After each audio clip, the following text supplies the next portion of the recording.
ಮೂರು ಥರದ category audience ಇರ್ತಾರೆ ಅಥವಾ ಯೂಟ್ಯೂಬರ್ಸ್ ಇರ್ತಾರೆ. ಮೂರು ಕೆಟಗರಿ ಅಂತಂದರೆ ಯಾವ್ಯಾವುದು ಅಂತ ನಾನು ನನಗೆ ಒಂದು ಅನ್ನಿಸ್ತಾ ಇದೆ ಏನು ಅಂತ ನಾನು ಹೇಳ್ತೀನಿ. ನಮಸ್ತೆ friends, welcome back to my channel. Friends, ನಾನಿವತ್ತು ಒಂದು ಯೂಟ್ಯೂಬ್ ಬಗ್ಗೆ ಹೇಳಬೇಕು ಅಂತ ಅಂದ್ಕೊಂಡಿದ್ದೀನಿ. ಏನು ಗೊತ್ತಾ, ಯೂಟ್ಯೂಬಲ್ಲಿ ಮೂರು ಕೆಟಗರಿ ಜನರು ಇರ್ತಾರೆ ಅಂತ ನನಗನ್ಸುತ್ತೆ. ನನ್ನ ಒಂದು ಎಕ್ಸ್ಪೀರಿಯೆನ್ಸು ಅಥವಾ ಒಂದು ಅಭಿಪ್ರಾಯ ಅಂತಲೇ ಹೇಳ್ಬೋದು. ಮೂರು ರೀತಿಯ ಕೆಟಗರಿಯವರು ಜನರು ಇರ್ತಾರೆ. ಆಡಿಯನ್ಸ್ ಅಂತ ಹೇಳ್ಬೋದು, ಯೂಟ್ಯೂಬರ್ಸ್ ಅಂತಲೂ ಹೇಳ್ಬೋದು. ಅದರಲ್ಲಿ ಯೂಟ್ಯೂಬರ್ಸು ಬರ್ತಾರೆ, ಆಡಿಯನ್ಸು ಬರ್ತಾರೆ. ಏನೇನು ನಾನು ಜಾಸ್ತಿ ಹೇಳಿಯಲ್ಲ, ಏನೇನು ಅಂತ ಹೇಳ್ತೀನಿ. ಸ್ನೇಹಿತರೆ, ನಾವು ವಿಡಿಯೋ ಹಾಕ್ತೀವಿ ಅಲ್ವಾ, ವಿಡಿಯೋ ಹಾಕಿದಾಗ ನಾವು ಒಂದು ಕೂಡಲೇ ನಾವು ಒಂದು ದಿನಾನೋ 2 ದಿನಕ್ಕೊಮ್ಮೆನೋ ವಾರಕ್ಕೊಮ್ಮೆನೋ ವಾರಕ್ಕೆ 4 ಒಟ್ಟು ವಿಡಿಯೋ ಹಾಕ್ತಾ ಇರ್ತೀವಿ ಅಲ್ವಾ. ಅವಾಗ ಏನಾಗುತ್ತೆ, ನಮ್ಮ ಒಂದು ಕನೆಕ್ಟೆಡ್ ಜನರು ಅಂದರೆ ನಮಗೆ ಯಾರು ಸಬ್ಸ್ಕ್ರೈಬರ್ಸ್ ಆಗಿದ್ದಾರೆ, ಅವರು ಯೂಟ್ಯೂಬರ್ಸ್ ಇರ್ತಾರೆ, ಅವರು ಆಡಿಯನ್ಸ್ ಇರ್ತಾರೆ, ಅವರು ವಿಡಿಯೋ ನೋಡ್ತಾರೆ ನಮ್ಮದು, ನಾವು ಅವ್ರನ್ನ ವಿಡಿಯೋ ನೋಡ್ತೀವಿ. ಕೆಲವೊಬ್ಬರು ಪಬ್ಲಿಕ್ ಆಡಿಯನ್ಸು ಬರುತ್ತೆ. ಪಬ್ಲಿಕ್ ಆಡಿಯನ್ಸಿಗೆ ಕೆಲವೊಂದು ಗೊತ್ತಿರಲ್ಲ, ಹಾಗೆ ನೋಡಬೇಕು ಅನಿಸಿದರೆ ಇಷ್ಟ ಆದರೆ ನೋಡ್ತಾರೆ, ಇಲ್ಲಾಂದರೆ ಸ್ಕಿಪ್ ಮಾಡ್ಕೊಂಡು ಹೋಗ್ತಾರೆ. ಅದು ನಾವು ಬೇಕಷ್ಟು ಬೇರೆಯವ್ರ ಜನರ ಯೂಟ್ಯೂಬ್ ವಿಡಿಯೋನ ಹಾಗೆ ಮಾಡ್ತಾ ಇರ್ತೀವಿ. ಆದರೆ ಈಗ ನಮ್ಮದೇ ಆದ ಒಂದಷ್ಟು ಜನ ಯೂಟ್ಯೂಬಲ್ಲಿ ವಿಡಿಯೋ ಹಾಕಿದಾಗ ನೋಡಲಿಕ್ಕೆ ಅಂತ ಬರ್ತಾರೆ. ನಾವು ಅವ್ರ ವಿಡಿಯೋ ನೋಡ್ತಾ ಇರ್ತೀವಿ, ಅಥವಾ ಇನ್ನು ಬೇರೆಯವರು ಬಂದಿರ್ತಾರೆ, ಯಾರು ಅಂತ ನಮ್ಗೆ ಗೊತ್ತಿರಲ್ಲ. ಈಗ ಒಂದು ಉದಾಹರಣೆಗೆ ಹೇಳ್ತೀನಿ. ಈಗ ನಾನು ಒಂದು ವಿಡಿಯೋ ಹಾಕಿದಾಗ ಒಂದು 50 ಜನ ನನ್ನ ವಿಡಿಯೋ ನೋಡಿದ್ದಾರೆ ಅಂದರೆ, ಒಂದು ದಿನಕ್ಕೆ ಒಂದು 3-4 ತಾಸಲ್ಲಿ ಒಂದು 50 ಜನ ನನ್ನ ವಿಡಿಯೋ ನೋಡಿದ್ದಾರೆ ಅಂದರೆ ಒಂದು 10 ಲೈಕ್ಸ್ ಬರುತ್ತೆ. ಮಿನಿಮಮ್ಮು 8ರಿಂದ 10 ಲೈಕ್ಸ್, ಆಯಿತಾ. ಕೆಲವೊಬ್ರಿಗೆ ಇನ್ನೂ ಜಾಸ್ತಿ ಬರುತ್ತೆ, ಕೆಲವರಿಗೆ ಒಂದೊಂದು ವೀಡಿಯೋಕ್ಕೆ ಒಂದೊಂದು ಥರ. ಓಕೆ, ಅದೇನೂ ಇದಿಲ್ಲ. ಲೈಕ್ಸ್ ನಾನು ಹೇಳ್ತಾ ಇರೋದು ಏನು ಗೊತ್ತಾ, 3 ಕೆಟಗರಿ ಅಂತ ಹೇಳಿದ್ನಲ್ವ. ಇದರಲ್ಲಿ 3 ಕೆಟಗರಿ ಅಂತಂದರೆ ಹೇಗೆ ಅಂತಂದರೆ, ಒಂದು ಲೈಕ್ ಕೊಡೋರ ಕೆಟಗರಿ. ಲೈಕ್ ಕೊಡೋರ ಕೆಟಗರಿ ಅಂದರೆ ಏನು ಗೊತ್ತಾ, ವಿಡಿಯೋ ನೋಡ್ತಾರೆ, ಅದು ಪ್ರಾಮಾಣಿಕವಾಗಿ ವಿಡಿಯೋ ನೋಡಿ ಸಬ್ಸ್ಕ್ರೈಬ್ ಮಾಡಿದವರು ಮಾಡದೇ ಇದ್ದವರು ಯಾರೇ ಆಗಲಿ ವಿಡಿಯೋ ನೋಡ್ತಾರೆ, ಆಮೇಲೆ ಲೈಕ್ ಕೊಡ್ತಾರೆ, ಆಮೇಲೆ ಕಾಮೆಂಟ್ ಹಾಕೋರು ಕಾಮೆಂಟ್ ಹಾಕ್ತಾರೆ. ಆಲ್ಮೋಸ್ಟ್ ಕಾಮೆಂಟ್ ಹಾಕಿದವರು ಲೈಕ್ ಕೊಡ್ತಾರೆ ಕೆಲವೊಬ್ರು. ಆಮೇಲೆ ನಾನಂತೂ ಯಾವಾಗಲೂ ನೋಡಿ, ನಾನು ಯಾರದ್ದೇ ವಿಡಿಯೋ ನೋಡಲಿ, ಆಲ್ಮೋಸ್ಟ್ ನಾನು ಬೇರೆ ಹಿಂಗೆ ಸಂಬಂಧ ಇಲ್ಲದೆ ಹೋದ ಯಾರ್ದೋ ಹಿಂಗೆ ಬರುತ್ತೆ ನೋಡಿ ವಿಡಿಯೋ, ನಮ್ಗೆ ಇಷ್ಟ ಆಯಿತು ಅಂತ ನಾವು ನೋಡ್ತೀವಿ, ಅಂಥವ್ರ ವಿಡಿಯೋನೂ ಸಹ ನಾನು ಲೈಕ್ ಕೊಡ್ತೀನಿ.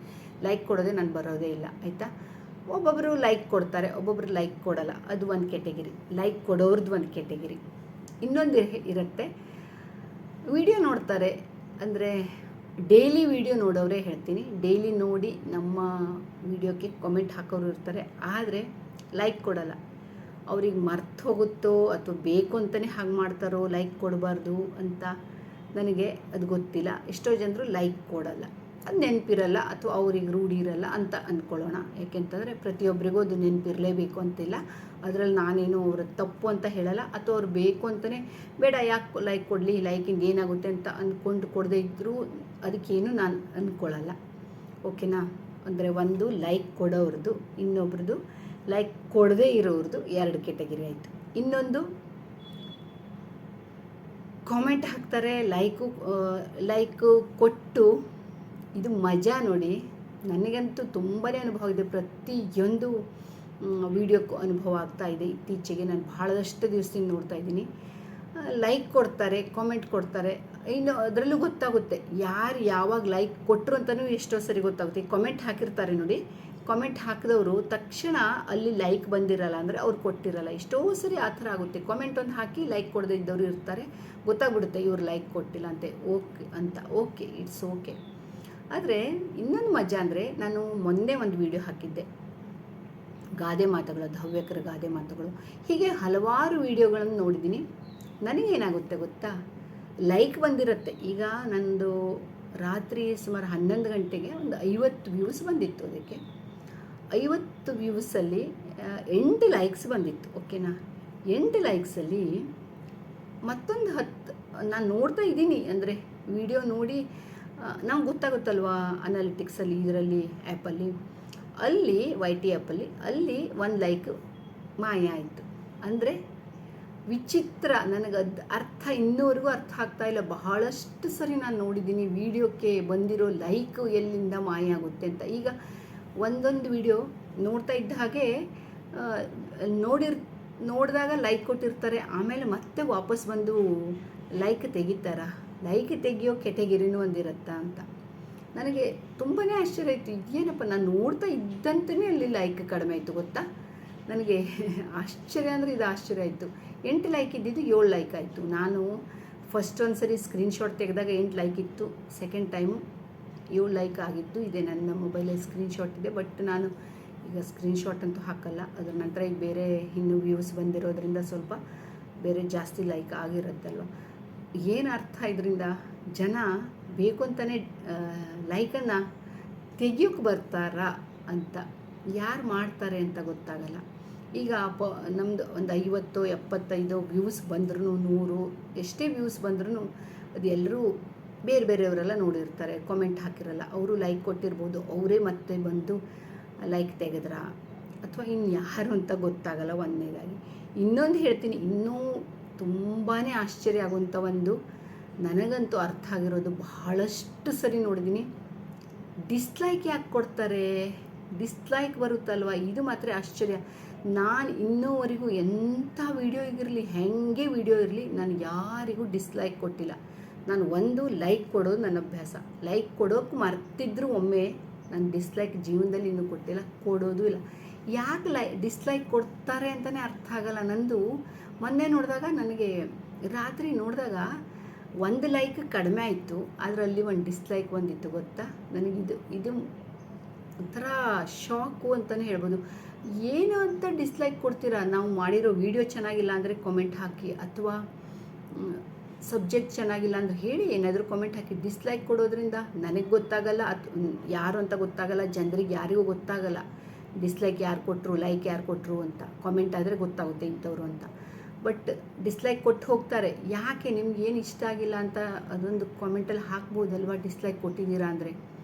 ಇದು ವಿಚಿತ್ರ. ನನಗೊಂದೊಂದು ಸರಿ ಅನಿಸುತ್ತೆ, ಯೂಟ್ಯೂಬು ಲೈಕ್ ಕೊಟ್ಟವ್ರದ್ದು ಡಿಸ್ಲೈಕ್ ಕೊಟ್ಟವ್ರದ್ದು ಅಲ್ಲಿ ಹೆಸರು ಬಂದರೆ ಎಷ್ಟು ಚೆನ್ನಾಗಿರ್ತಿತ್ತಲ್ವ, ಯಾರು ಅಂತ ಗೊತ್ತಾಗ್ಬಿಡ್ತಿತ್ತು. ಆವಾಗ ಜನ ಡಿಸ್ಲೈಕ್ ಕೊಡೋಕೆ ಸ್ವಲ್ಪ ಯೋಚನೆ ಮಾಡ್ತಿದ್ರೇನೋ, ನನ್ನ ಹೆಸರಲ್ಲಿ ಬರುತ್ತೆ ಅಂತ. ಲೈಕು ಡಿಸ್ಲೈಕು ಯೂಟ್ಯೂಬಿಂದ ಇನ್ನೂ ಗೊತ್ತಾಗಲ್ಲ ನಮಗೆ ಯಾರು ಕೊಟ್ಟಿದ್ದಾರೆ ಅಂತ. ಅದೊಂಥರ ನನಗೇನು ಅದರಿಂದ ಪ್ರಾಬ್ಲಮ್ ಆಗುತ್ತೆ ಅಂತಲ್ಲ, ಡಿಸ್ಲೈಕ್ ಕೊಟ್ಟಿರೋದ್ರಿಂದ ಜನರಿಗೆ ಯಾರಿಗೂ ಕಾಣಿಸಲ್ಲ. ಆದರೆ ಯೂಟ್ಯೂಬಲ್ಲಿ ನಮ್ಮ ವಿಡಿಯೋಕ್ಕೆ ಒಂದು ಡಿಗ್ನಿಟಿಲಿ ಒಂದು ಸ್ವಲ್ಪ ಇದು ಬರುತ್ತಲ್ವ. ಯೂಟ್ಯೂಬು ಸ್ವಲ್ಪ ಏನೋ ನಮ್ಮ ವಿಡಿಯೋನ ಚೆನ್ನಾಗಿಲ್ಲ, ಡಿಸ್ಲೈಕ್ ಬಂದಿದೆ ಅಂತ ಈ ಥರ ಮಾಡಬಹುದು, ಡೌನ್ ಆಗ್ಬೋದು. ಈ ಥರ ಯಾಕೆ ಮಾಡ್ತಾರೆ? ನನಗೆ ಭಾಳ ಸರಿ ಇದು ಮೊನ್ನೆದು 1 ಲೈಕ್ 1 ಡಿಸ್ಲೈಕ್ ನೋಡಿದ್ದೀನಿ, ಅದ್ರ ನಂತರ ಇವತ್ತಿನವರೆಗೂ ನೋಡಿಲ್ಲ, ನಾನು ಚೆಕ್ ಮಾಡಿಲ್ಲ. ಡಿಸ್ಲೈಕನ್ನು 1 ಬಂದಿದೆ. ಕೆಲವೊಂದು ವಿಡಿಯೋಕ್ಕೆ 10 12 ಡಿಸ್ಲೈಕ್ ಬಂದಿದೆ. ಇದು ನನಗೆ ಅಂತಲ್ಲ, ಬಹಳಷ್ಟು ಜನರಿಗೆ ಆಗ್ಬೋದು, ನನಗೆ ಗೊತ್ತಿಲ್ಲ. ಇನ್ನೊಂದು ವಿಚಿತ್ರ ಅಂದರೆ, ದೇವರದ್ದು ಹಾಕಿದಾಗಲೂ ಸಹ ಡಿಸ್ಲೈಕ್ ಕೊಡೋ ಮಂದಿ ಇದ್ದಾರೆ, ಡಿಸ್ಲೈಕ್ ಕೊಡೋ ಜನ ಇದ್ದಾರೆ. ಎಂಥ ಜನ ಇರ್ಬೋದು, ಆಶ್ಚರ್ಯ ಆಗುತ್ತೆ. ಇಂಥವ್ರು ಇದ್ದಾರಾ? ಡಿಸ್ಲೈಕನ್ನೇ ಯಾಕೆ ನೀವು ಕೊಡ್ತೀರಾ? ನಿಮ್ಗೆ ಇಷ್ಟ ಆಗಿಲ್ಲ ಹೋಗ್ತಾ ಇರಿ, ನೋಡಬೇಡಿ ವಿಡಿಯೋನ. ಯಾರಿಗೆ ಬೇಕು ನೀವು ಆ ಥರ ನೋಡದೆ ಡಿಸ್ಲೈಕ್ ಕೊಡೋದು ಯಾರಿಗೆ ಬೇಕು? ಕೊಡಬೇಡಿ, ಡಿಸ್ಲೈಕು ಕೊಡಬೇಡಿ, ಲೈಕು ಕೊಡಬೇಡಿ, ವಿಡಿಯೋ ನೋಡಬೇಡಿ, ಹೋಗ್ತಾ ಇರಿ. ಬೇರೆ ಯಾರಾದರೂ ನೋಡ್ತಾರೆ, ನೋಡಿಲ್ಲ ಅಂದರೂ ಪರವಾಗಿಲ್ಲ, ಆದರೆ ಡಿಸ್ಲೈಕ್ ಕೊಟ್ಟು ಸುಮ್ಮನೆ ನಿಮ್ಮ ಮನಸ್ಸಿಗೆ, ನಿಮ್ಮ ಆತ್ಮಕ್ಕೆ ಕೇಳ್ಕೊಡಿ, ಯಾಕೆ ಡಿಸ್ಲೈಕ್ ಕೊಟ್ಟಿದ್ದೀರಾ ಅಂತ. ನಿಮ್ಮದು ಒಂದು ಆತ್ಮ ಅಂತ ಇರುತ್ತೆ. ವಿಚಿತ್ರ ಅನಿಸ್ತು ನನಗೆ. ಭಾಳ ಸರಿ ನಾನು ಹೀಗೆ ನೋಡಿದ್ದೀನಿ. ಒಂದೊಂದು ಸರಿ ನನಗನ್ಸುತ್ತೆ ಇದು ಹೇಳಬೇಕು ಅಂತ.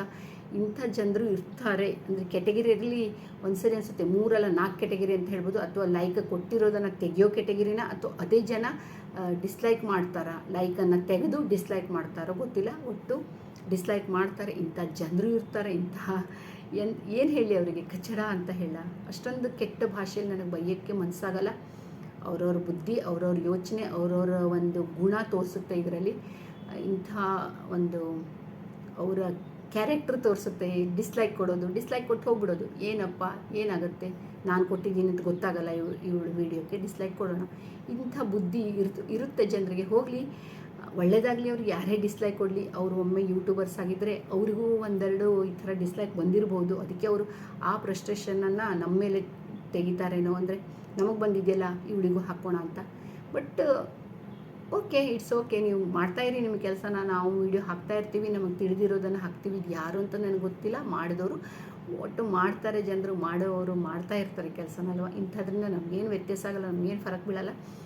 ಡೋಂಟ್ ವರಿ, ಯಾರು ಬೇಕಾದರೂ ನೀವು ಹಾಕ್ತಾಯಿರಿ. ಆದರೆ ನನ್ನ ಒಂದಷ್ಟು ರೆಗ್ಯುಲರ್ ಯಾರು ವಿಡಿಯೋ ಎಲ್ಲ ಕಾಮೆಂಟ್ ಹಾಕ್ತಾರೆ ಅವರಂತೂ ಮಾಡಲ್ಲ ಅಂತ ನನಗೆ ಗೊತ್ತು. ಯಾರೋ ಮಾಡಿರ್ತಾರೆ ಕೆಲಸ ಇಲ್ಲದೆ ಹೋದವರು, ಬೇರೆ ಕೆಲಸ ಬೇಕಲ್ಲ, ಒಂದು ಡಿಸ್ಲೈಕ್ ಆದರೂ ಕೊಟ್ಟು ಹೋಗೋಣ, ಒಂದು ಕೆಲಸ ಮಾಡಿದ್ದೀನಿ ಈ ಚಾನಲಿಗೆ ಬಂದು ವಿಡಿಯೋ ನೋಡಿ ಕೆಲಸ ಮಾಡಿದ್ದೀನಲ್ಲ, ಒಂದು 5 ನಿಮಿಷ ಅವ್ರ ಟೈಮ್ ವೇಸ್ಟ್ ಮಾಡಿದ್ದೀನಲ್ಲ ಅಂತ 5 ನಿಮಿಷನೋ 1 ನಿಮಿಷನೋ 2 ನಿಮಿಷನೋ ಒಂದು ಡಿಸ್ಲೈಕ್ ಕೊಟ್ಟು ಹೋಗಿಬಿಡ್ತಾರೆ. ಹೋಗಲಿ ಅಂತ ಕೊಟ್ಟು ಹೋಗಿ, ಪರವಾಗಿಲ್ಲ, ಬೇಜಾರಿಲ್ಲ. ಇದಕ್ಕೂ ಡಿಸ್ಲೈಕ್ ಬರ್ಬೋದು, ಗೊತ್ತು, ನೋಡಿದವ್ರು ಕೊಟ್ಟೆ ಕೊಡ್ತಾರೆ. It's okay. ಇದಾಗಿತ್ತು ನನ್ನ ಇವತ್ತಿನ ವಿಡಿಯೋ. ನನಗೆ ತುಂಬ ಹೇಳಬೇಕು ಅನಿಸಿದ್ರು, ಹೇಳೋಕ್ಕೆ ಮನಸ್ಸಿಲ್ಲ. ಯಾಕೆಂತಂದರೆ ತುಂಬ ಲಾಂಗ್ ವಿಡಿಯೋ ಆಗಿಬಿಡುತ್ತೆ. ಲೈಕ್ ಕೊಡಿ, ಇಲ್ಲ ಡಿಸ್ಲೈಕ್ ಕೊಡಿ, ನಿಮ್ಮಿಷ್ಟ. ಕೆಟಗಿರಿ ಇಷ್ಟಿರುತ್ತೆ ಒಂದು ಯೂಟ್ಯೂಬಲ್ಲಿ ಜನರದ್ದು, ಒಂದು ಮೆಂಟ್ಯಾಲಿಟಿ ಈ ಥರ ಇರುತ್ತೆ ಅಂತ. Okay, thank you friends. ಮತ್ತೆ ಸಿಗೋಣ ಇನ್ನೊಂದು ವಿಡಿಯೋದೊಂದಿಗೆ. ಈ ವಿಡಿಯೋ ನಿಮಗೂ ಈ ಥರ ಆಗಿದೆಯಾ ಅಂತ ಕಾಮೆಂಟಲ್ಲಿ ಹಾಕಿ. ಈ ಥರ ಡಿಸ್ಲೈಕ್ ಕೊಡೋರು ಇದ್ದಾರಾ ನಿಮ್ಮ ವಿಡಿಯೋದಲ್ಲೂ ಅಂತ ಹೇಳಿ. Thank you. ಮತ್ತೆ ಇನ್ನೊಂದು ವಿಡಿಯೋ ಏನಾದರೂ ಬೇರೆ ತರ್ತೀನಿ. Thank you. Bye bye.